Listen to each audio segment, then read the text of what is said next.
साथियों नमोदय। आज आपको प्रकृति की लीला के बारे में बताएंगे। समुद्र का जल स्तर बढ़ रहा है, जो खतरे की घंटी है, और उसमें मिथक की भी हमने चर्चा करी है कि कभी समुद्र का मंथन हुआ था। न कभी मंथन हुआ था समुद्र का, और न कभी मंथन हो पाएगा। जो पौराणिक कथाओं में बताया जाता है वो पूर्णतः असत्य प्रतीत होता है। उस मंथन में बताया जाता है कि तमाम हाथी निकली, घोड़े निकले, ये निकला, वो निकला, जो पूरी तरह से गलत है। इस पर कभी विस्तृत चर्चा भी करेंगे आगे। अब आप बता रहे हैं जलवायु परिवर्तन हो रहा है। ये पूरा विश्व जलवायु परिवर्तन के प्रति चिंतित है। इस पर मीटिंगें हो रही हैं, इस पर बातचीत हो रही है, इसके उपाय हो रहे हैं, लेकिन जलवायु परिवर्तन हो रहा है। आज इसी पर हम चर्चा करेंगे। आप अमोल 24 चैनल देख रहे हैं।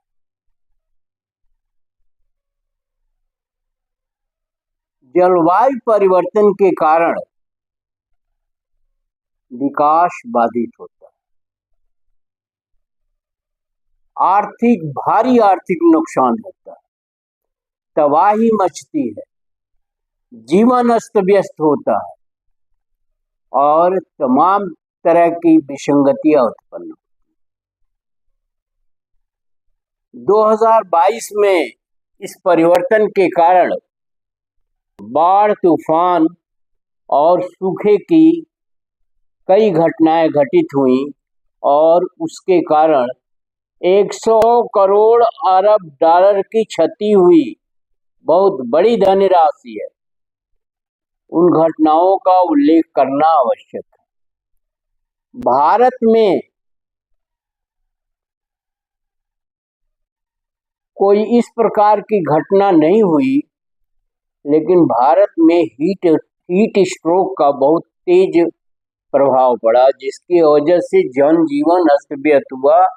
और उसको अगर अन्य चीजों से जोड़ दे, विकास से, कार्यक्षमता से, तो कार्यक्षमता कम हुई तो आर्थिक नुकसान भी हुआ, कष्ट भी हुआ। तो भारत में तो केवल हीट स्ट्रोक जो है उसकी वजह से काफी दिक्कतें आई और काफी परेशानियां हुई। यूरोप के अनेक देशों में बहुत सारी तबाही हुई।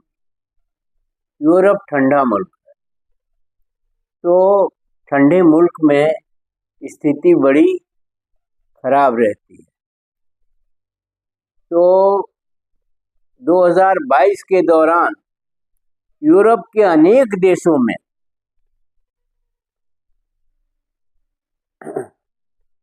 एक बड़े तूफान के कारण बहुत सारी आर्थिक क्षति हुई।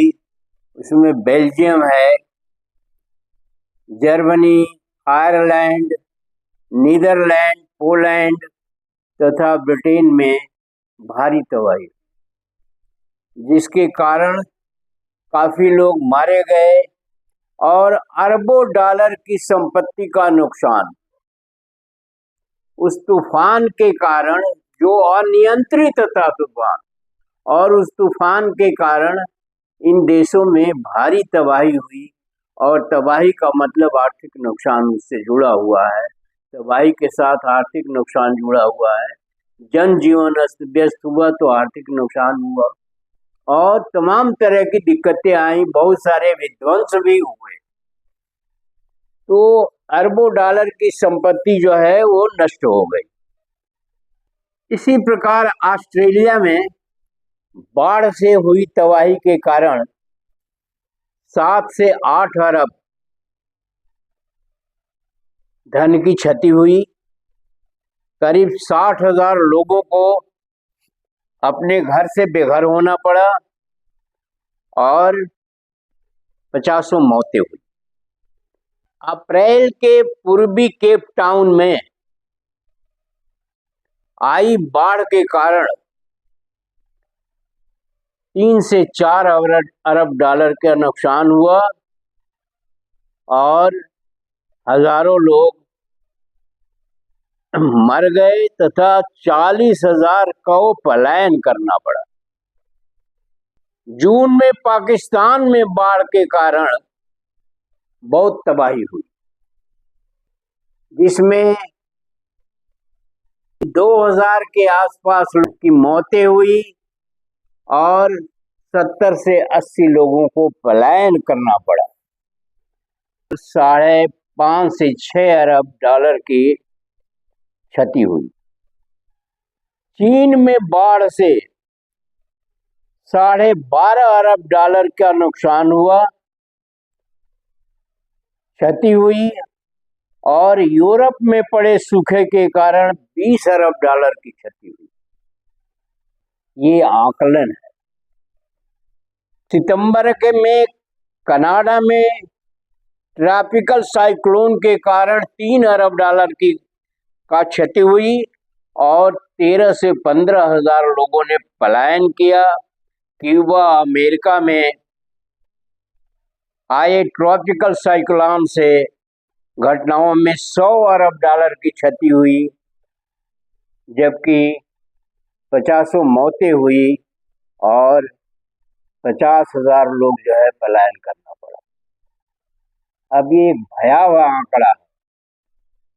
ये 2022 की बात बता रहे हैं आपको, केवल 1 वर्ष के अंतर्गत। तो ये भयावह आंकड़े हैं और इन आंकड़ों को भगवान भरोसे नहीं लिया जा सकता। कुल 170 से 80 करोड़ क्षति हुई, अरब डॉलर की क्षति हुई और 60,000 से ज्यादा लोगों को अपने घर बार छोड़ने पड़े। कारोबार बंद हो गया, सारा जीवन अस्त व्यस्त हो गया और तबाही के दौरान जो संपत्ति नष्ट हुई वो अलग है। पलायन करने के कारण जो कष्ट हुए और जो संपत्ति नुकसान हुई वो अलग है। और पाकिस्तान में गर्म हीट स्ट्रोक, लू के कारण भी काफी मौतें हुई और धन की क्षति हुई। अब कारण क्या है? समुद्र का जल स्तर बढ़ना भी एक इसके कारण में होता है। अनेक कारण हैं। हवा का दूषित होना, पानी का अनियंत्रित होना, आग का अनियंत्रित होना। जंगलों में जब आग लगती है तो बहुत भयानक आग लगती है और कुछ क्षेत्रों में कई महीने तक आग लगी रहती है और जंगल जलते रहते हैं। जंगल भी तो अर्थ से ही रिलेटेड है। तो इस प्रकार कारण जो है वो जलवायु परिवर्तन है और जलवायु परिवर्तन का कारण जो है वो प्रदूषण है, जंगलों का दोहन है, वाहनों के जो कार्बन मोनोऑक्साइड निकलती है वो भी वायु प्रदूषण के लिए जिम्मेदार है। होटलों का, अन्य जगहों का अनेक कारण है, आप जानते हैं, अनेक कारण है। आबादी बढ़ती जा रही है वो भी एक कारण है और कुछ देशों की आबादी बेतहाशा बढ़ती जा रही है। इसमें भारत नंबर 1 पर है, चाइना नंबर 2 पर आ गया, पहले नंबर 1 पर था। तो जितनी आबादी बढ़ेगी उतनी अव्यवस्था बढ़ेगी, उतना ही जलवायु अनियंत्रित होगा और उसमें परिवर्तन होगा। गंदगी है, तमाम चीजें। तो आप इस चीज का संज्ञान लें कि घरों में गंदगी नहीं फैलानी। वाहनों में, विदेशों में धीरे धीरे उसके प्रदूषण में सुधार किया जा रहा है और बहुत सारे जो है आविष्कार किए जा रहे हैं कि जो ये गैसें निकलती हैं, ग्रीन गैसें, इनका शमन किया जा सके या इनमें कमी लाई जा सके। पूरी दुनिया में वाहनों की बहुत संख्या है, फैक्ट्रियों के वो गंदगी है, बहुत सारी गंदगियां हैं, जो जैसे शुगर फैक्ट्रियों की गंदगी जो है नदियों और नालों में जाती है, पूरा नदी नाला का पानी पीने लायक नहीं होता है और उससे मृत्यु होती है। अब तो धीरे धीरे उसमें सुधार करने की कोशिश की जा रही है, अभी तक सुधार नहीं हुआ। भारत जैसा देश जो पुराने पैटर्न पर जहाँ सब चीजें चलती हैं, भगवान और ईश्वर के भरोसे चलता है और देवी देवताओं की एक अनियंत्रित भीड़ कंट्रोल करती है। ढोंग पाखंड आडंबर तो है ही है। ढोंग पाखंड आडंबर का मतलब है ये जो दुर्गा भसान किया जाता है, इसकी वजह से नदी नाले और तमाम जगहों पर गंदगी फैलती है या उनमें एक कचरा जाता है। ये सारी चीजें बंद होनी चाहिए। कांवड़ यात्रा होती है जिसके दौरान भी गंगा प्रदूषित होती है। मेले लगते हैं नदियों के किनारे, इसकी वजह से भी नदियां प्रदूषित होती हैं। और नदियों के प्रदूषण के संबंध में भी एक हमारा वीडियो है कि तमाम नदियां इस समय प्रदूषित हैं और गंगा जो एक पानी का बहुत बड़ा स्रोत है, उसे उसके किनारे मेले लगा करके, स्नान करके और 100 जो है जलाए जाते हैं उसके किनारे या सीधे 100 फेंके जाते हैं और तमाम प्रदूषण के कारण है जिस पर हम कतई ध्यान नहीं देते हैं। और जो रीत रिवाज के नाम पर ढोंग पाखंड के नाम पर, आडंबर के नाम पर उसके किनारे मेले लगा करके तरह तरह से उसको प्रदूषित करते हैं। पानी का प्रदूषण भारी प्रभाव डालता है। अभी कुंभ लगा था, काफी लोग मर गए और काफी पानी प्रदूषित हुआ, काफी पानी गंदा हुआ, परंतु हम उस पर ध्यान नहीं देते हैं। और ये ढोंगी आडंबरी जो है साधु सन्यासी हैं, इनके लिए तो पूछिए ही नहीं, इनको तो कुछ भी नहीं आता जाता है और ये इसी में महारत इनको हासिल है। उसी तरह से राजनीतिक लोग भी अपने वोट के चक्कर में इन तमाम चीजों को बढ़ावा देते हैं। मंदिरों का में भी कचरा निकलता है, ये फूल चढ़ाए जाते हैं, दूध चढ़ाया जाता है, जाने क्या क्या चढ़ाया जाता है, और ये कचरे के रूप में प्रसाद चढ़ाए जाते हैं। तमाम चीजें हैं, ये छोटी छोटी चीजें हैं लेकिन बहुत बड़े मायने रखते हैं। तो वो चीजें बताई जाती हैं कि समुद्र मंथन से ऐरावत हाथी निकला तो कौन घोड़ा निकला, तो ये सब बकवास की चीजें हैं, बेकार की चीजें हैं और समुद्र का मंथन तो नहीं किया जा सकता। लेकिन समुद्र को गंदा करते हैं हम। शहरों के जितने कूड़ा कचरे हैं, ये है वो है, इन सबको एक एक व्यक्ति भी अगर 1-1 किलो भी फेंकता होगा तो बहुत ज्यादा हो जाता। तो हमें इस चीज का ध्यान रखना चाहिए। रीत रिवाजों के नाम पर गंदगी फैलाना, जैसे दिवाली के दिन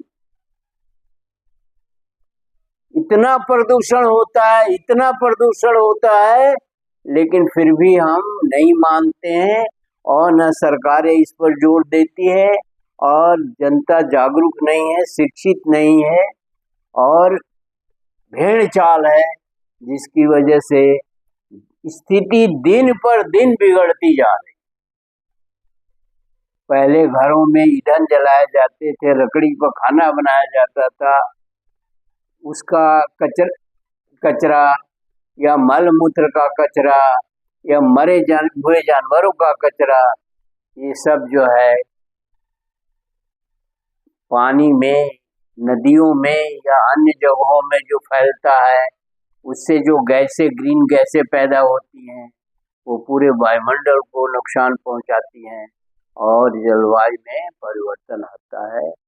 तो मैं आपसे निवेदन करूंगा, आग्रह करूंगा कि जितनी गंदगियां हैं उनको जितना डिस्पोज किया जा सके वो डिस्पोज किया जाए, क्योंकि आबादी ज़्यादा होगी तो गंदगी भी ज़्यादा होगी और उस पर विशेष ध्यान दे करके उसके संबंध में सरकारों को भी आवश्यक कार्रवाई करनी चाहिए ताकि स्थिति बिगड़ने न पाए।